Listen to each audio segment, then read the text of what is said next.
నమస్కారం డాక్టర్ గారు. నమస్కారం అండి.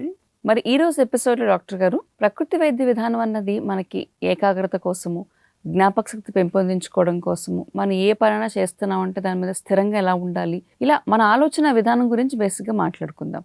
దానికి మనం చేయాల్సిన పనులు ఏంటి, జీవన విధానం అనేది ఎలా ఉండాలి? అలాగేనమ్మా, తప్పనిసరిగా చెప్తాను. మరి డాక్టర్ గారు, మొదలు పెట్టడానికి అసలు మన జీవన విధానానికి ఇప్పుడు నేను చెప్పిన వాటి అన్నిటికీ, అంటే జ్ఞాపక శక్తికి, మెమరీకి, ఫోకస్ అన్నిటికీ రిలేషన్ ఉందా, లేకపోతే ఇది జీన్స్ లో మాత్రమే వస్తుందా? ఇప్పుడు మీరు అడిగినట్లమ్మా, ఇలాంటివన్నీ మనకి జీన్స్ నుంచి కొంత ఉంటాయమ్మా. మనం చేసే ప్రయత్నం ద్వారా ఎక్కువ ఉంటాయి. అందుకని కొంతమంది చిన్నప్పటి నుంచి ఏకసంధాగ్రహులు అవుతారు, ఒక్కసారి వింటే పట్టుకుంటారు. అది కొన్ని జీన్స్ నుంచి క్యారీ అవుతుంటాయి. అలా గొప్ప గొప్ప వాళ్ళ దగ్గర ఉంటే వాళ్ళు రాణిస్తారు. అలాంటి ఏకసంధాగ్రహులు ఇంకో చోట ఎక్కడ ఉన్నారనుకోండి, వాళ్ళ శక్తి అంతా తగ్గిపోతుంది. అందుకని మన ప్రయత్నము ఉండాలి, అటు ఉండాలమ్మా.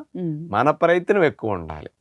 అందుకని చాలా మంది చూస్తే, నేను చదువుతానండి నాకు అక్కడ కాన్సన్ట్రేషన్ ఉండదు అంటారు, నేను చదువుతానండి నాకు జ్ఞాపకం ఉండదు అంటారు, నేను వ్యాపారం చేస్తానండి అన్ని మర్చిపోతుంటానండి, ఇదేంటే నాకు పరధ్యాస అండి అని ఇట్లా అంటుంటారు.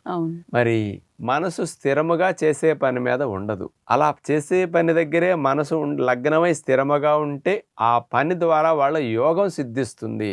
ఆ పనిలో వాళ్ళ సక్సెస్ అవుతారు, వాళ్ళ రాణిస్తారు. అట్లా రాణిస్తే వాళ్ళ బాగా సక్సెస్ అయ్యి బాగా లాభం వస్తే వాడికి యోగం పట్టింది అంటారు. ఇంకా కొంతమందికి అన్ని నష్టాలే, అన్నిట్లో ఫెయిల్ అవటం, మానసికంగా కూడా నిరుత్సాహం కలుగుతూ ఉంటుంది. నేనేం చేయను, నాకు ఆ భగవంతుడి కాస్త నాకు ఇక్కడ రాయలేదు, యోగం లేదు నాకు అనుకుంటూ ఉంటారు.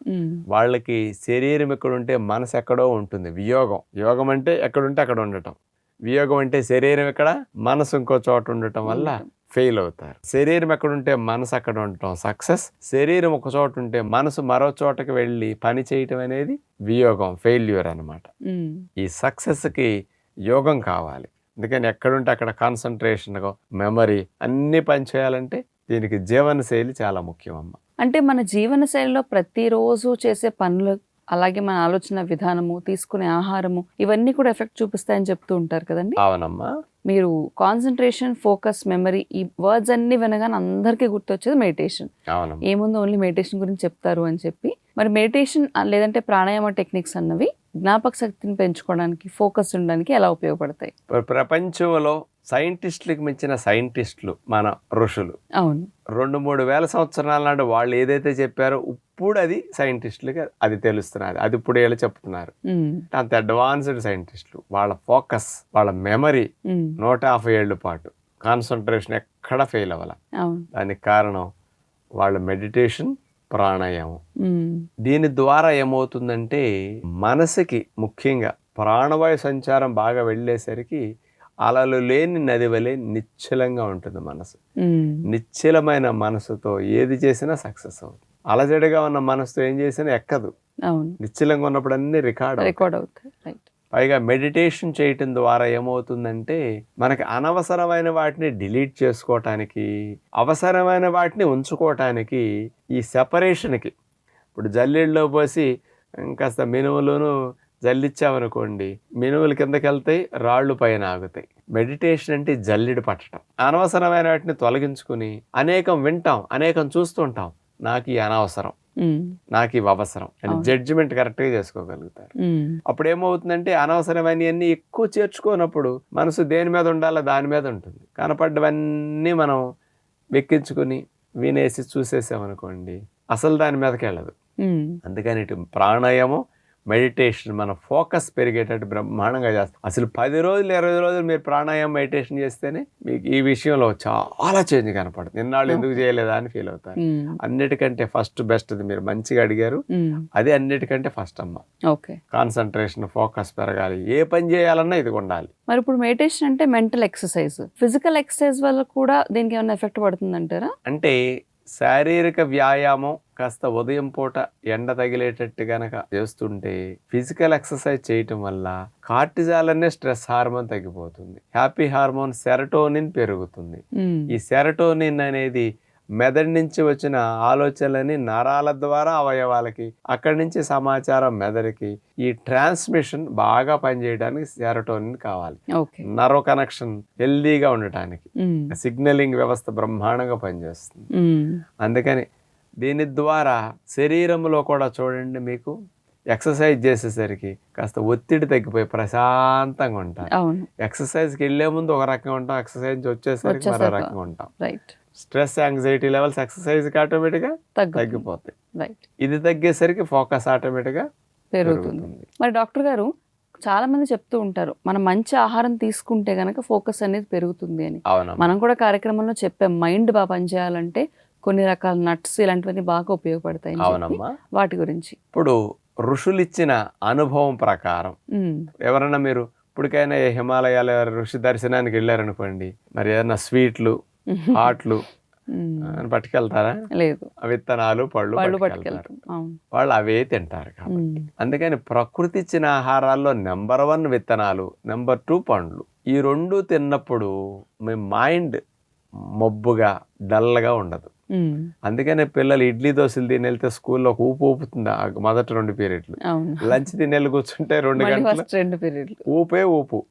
అదే పండ్లు విత్తనాలు పెట్టండి, ఒక్కళ్ళకి అట్లా ఉండదు. అందుకని పెళ్లి చేసుకునేటప్పుడు, కర్మకాండలప్పుడు, పూజలు నోములు వ్రతాలప్పుడు, యజ్ఞాలు చేసేటప్పుడు పొట్టకి తిండి పెట్టరు, జ్యూసులు ఏమైనా ఇస్తారు, ఫ్రూట్ ఏమైనా తినరా అని అంటారు. అప్పుడు మీ కాన్సన్ట్రేషన్ అన్ని గంటల పాటు స్థిరంగా కూర్చుని పెట్టగలుగుతారు. అందుకని మనం రోజులో ఎంత వండనాహారం ఎక్కువ తింటామో మీ ఫోకస్ కాన్సన్ట్రేషన్ మీ పిల్లలకు కానీ మీకు కానీ మీ బిజినెస్ కానీ అన్నిటికీ సక్సెస్ ఉంటుంది. ఉడికినవి ఎక్కువ తినొద్దు, ప్రకృతి సిద్ధమైన ఎక్కువగా తినండి. ఇందులో కూడా బ్రెయిన్ కి నరాలకి బాగా omega-3 ఫ్యాట్ ఉన్నాయి, బాగా మంచిది. Chia seeds, flax seeds, walnuts, ఈ బాదం పప్పు ఇట్లాంటివి బాగా మంచిది అనమాట. అటు కొబ్బరి ఇలాంటి రెగ్యులర్గా తింటాం, ఫ్రూట్స్ ఎక్కువ తింటాం.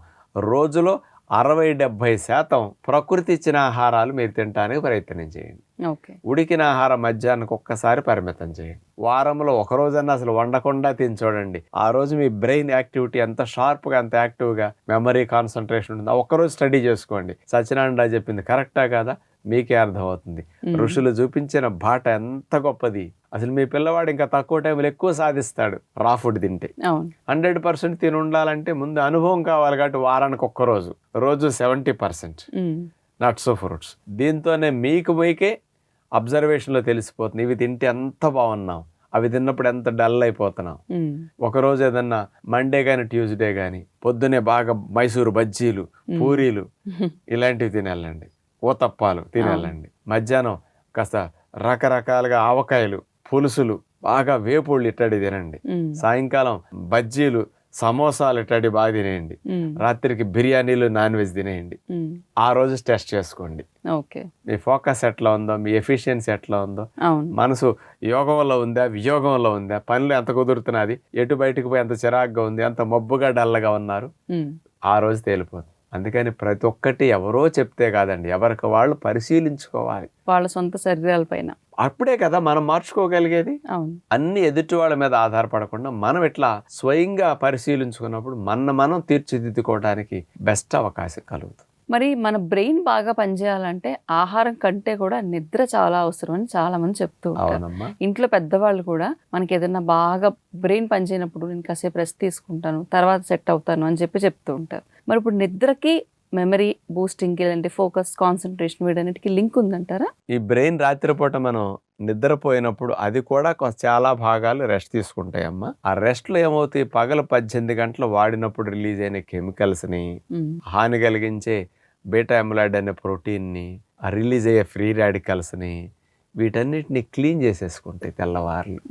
అందుకని రేపు రొద్దుటికి మళ్ళీ రిఫ్రెష్ అవ్వటం కోసం ఇవన్నిటిని క్లీన్ చేసేసుకోవటం. ఇల్లు తుడిసి తడిగొడ్లో పెట్టినట్టే బ్రెయిన్ లో క్లీనింగ్ జరుగుతుంది. నిద్ర బాగపోతే, నిద్ర పట్ల వాళ్ళకి ఇల్లు తొడవకుండా తడిగొడ్డు పెట్టుకుంటే ఇంటిని వాడుకుంటే నెక్స్ట్ డే ఎట్లా ఉంటుందో వాళ్ళ బ్రెయిన్ లో అలా ఉంటుంది. కాబట్టి స్లీప్ అనేది మనకి చాలా విషయాలు చూడండి, అనవసరమైన అన్ని డిలీట్ అయిపోతాయి. పొద్దున్న సాయంకాలం నాకు అనేకం చూస్తాం, వింటాం, మాట్లాడతాం, కానీ ఇవన్నీ రేపటి కొన్ని గుర్తుంటాయి, ముఖ్యమైనవి ఉంటాయి తప్ప మిగతావన్నీ మర్చిపోతాం. నిద్ర వల్ల ఆటోమేటిక్ డిలీట్ చేసుకోవటం మనకి రిఫ్రెష్ అవ్వటానికి మెకానిజం అనమాట. అందుకని నిద్ర పట్టకపోతే కాస్త మీకు మైండ్ అసలు ఏ పని చేయలేరు, అవును. ఏది దేని మీదకి ధ్యాస. వెళ్ళదేక అన్నిట్లోనే అసలు ఏం చేసినా గుర్తుండదు, అవును. ఆసక్తే పోతుంది, ఉమ్. నిరుత్సాహం ఎక్కువైపోతుంది. కానీ చిన్న చిన్నగా కొంతమంది చెప్తూ ఉంటారు, మన మెదడట ఎంత సాన పెడితే, ఎంత ఎక్కువ దాన్ని వర్క్ చేస్తే అంత ఎక్కువ బాగా పనిచేస్తుందట. అవునమ్మా. సో మనం కాన్స్టెంట్గా ఏదైనా మంచి పని గురించి ఆలోచించడము, ఇలాంటివన్నీ కూడా స్కిల్స్ ఏదైనా కొత్తగా నేర్చుకుంటే కూడా బాగుంటుందంట కదా. మనం ఖాళీగా ఉంచామనుకోండి, దెయ్యంలాగా మన మ్మ్. మనసు మన జీవితాన్ని నాశనం చేసేస్తుంది, దెయ్యం అవును. పట్టినట్టు అయిపోతాం. అవును. అది ఏదో ఒక పనిలో ఉంటే చెత్త ఎక్కకుండా ఉంటుంది, మ్మ్. మంచి వైపు వెళుతుంది. అవును. అందుకని సోమరగా అయ్యే వాళ్ళందరూ, చెడిపోయే వాళ్ళందరూ ఖాళీగా ఏ పని ఖాళీగా లేకుండా ఉన్నవాళ్ళు.